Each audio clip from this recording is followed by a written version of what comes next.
တော့မှာကတော့ဘုံမိတ်ခေကိုတို့မျိုးစင်ခွန်လိုက်ပေါ့နော်ကဲဟုတ်ပြီအဲ့ဒါဆိုချင်ပွဲရတော့တော်တော်လဲကျင်လို့ကောင်းပြီကဲဟုတ်ပြီအဲ့ဒါဆိုလို့ရှိရင်ကျွန်တော်ဒီဘုံမိတ်ခေကိုပြန်ပြီးစင်ခွန်လိုက်တာပေါ့နော်ဒီမှာဘုံမိုက်ခဲတငယ်လေးတငယ်လေးဆိုပဲနော်ဘုံမိတ်ခေကတော့တဲတော့မကြည့်သေးပါဘူးနော်ကိုတဲတော့ငယ်အောင်မှနဲ့စေကျော်လောက်ပဲရှိအောင်မလားမင်းပြောထားတဲ့စကားမင်းမှတ်မိရဲ့နော်မပြောထားတဲ့စကားမင်းမှတ်မိတယ်နော်မင်းပြောထားတာစစ်ကြောင်းတရားထွေ80လောက်ကပေါ်တာဆွဲခံရတဲ့ပတ်စာတွေပါလို့20လောက်ပဲအမှန်ကန်နေပါတယ်လို့မင်းပြောထားတာနော်ဟေးငါပြောလိုက်မယ်ငါတို့မြင်းညံပြည်စစ်ကူမန်တို့တွေကပေါ်တာဆွဲခံရတာမဟုတ်လို့ပေါ်တာဆွဲခံရလို့ပြည်စစ်တဲ့ရောက်တာလည်းမဟုတ်ဘူးဟုတ်နော်ကိုခံအောင်ချက်ကိုနာကြည့်ချက်ကိုယုံကြည်ချက်ကိုသဘောနဲ့ဝင်ထားတဲ့ကောင်လေးဟုတ်နော်ဒီမှာဘုမိုက်ခဲရေဒီမှာတွေ့ရင်တော့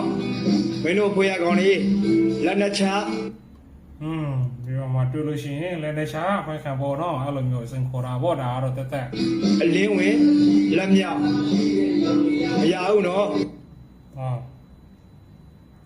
တွေ့လို့ရှိရင်နော်ကိုကြီးတို့ကပြည့်မှာမှန်မကြောက်တဲ့ရေဒီမှာတွေ့ပြန်မှာတွေ့မေးတယ်ကဲဟုတ်ဒါတော့ကြားမိတဲ့သူနော်ကဲနားထောင်ကြပါဟုတ်ဒါကတော့ကျွန်တော်တို့ကြားမိတဲ့ဒီပေါ်တော့တောင်ထဲဒေသမှာလာပြင်းပေးနေတယ်ကျွန်တော်တို့ဟုတ်ခရိုင်တရင်စတစ်ကကျွန်တော်ရော်ပဲနေဖြစ်ပါလေဒါတွေကတော့အလေဘုရားနော်သူကလည်းစေကျော်လာဝရှိတာလေးစုံလာမသိဘူးနော်အဲ့ဒါပြုတစ်ခုမှသူကကျေးဇူးများကြီးတင်ပါတယ်ဒီကိုရအောင်ဖိတ်ခေါ်တယ်ကျုံးမယ်ဆိုရင်လာခဲ့လိုက်ခေပါသူကတပေါက်စုပေါင်းလိုက်ပေါ့နော်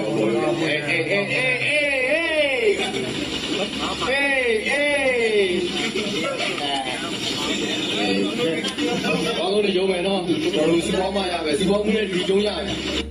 စူပေါင်းမရမယ်စူပေါင်းပြီးမှကျုံးကြမယ်